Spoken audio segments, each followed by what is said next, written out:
Isomo ryo mu gitabo cy'Ibarura.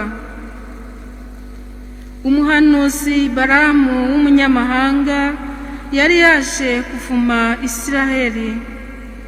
Yubuye amaso abona Abayisiraheli bashinze ingando, buri nzu iri ukwayo.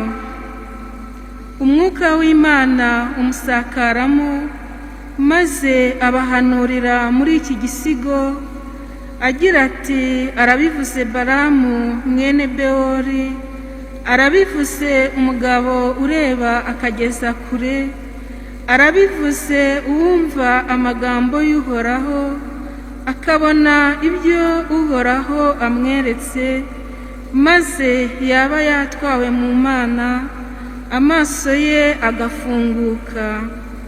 Mbega amahema yawe Yakobo ngo araba meza, kimwe n'ingabo zawe Isiraheli. Ameze nk'amazi atemba ava mu isumo, ameze nk'ubusitani bwo ku nkombe y'uruzi, ameze nk'imisaga yiterewe n'Uhoraho, cyangwa amasederi yo ku nkombe y'umugezi. Ni nk'amazi yarenze imiyoboro, agasendera mu mbuto.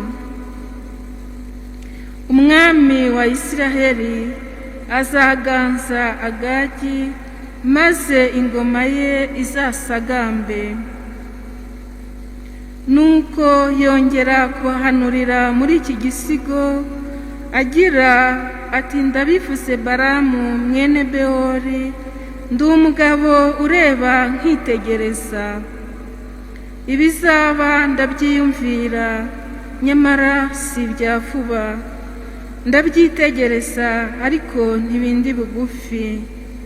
Mu nzu ya Yakobo hazavuka inyenyeri, mu muryango wa Isiraheli hazaboneka inkoni y'ubwami. Iryo ni ijambo ry'Imana.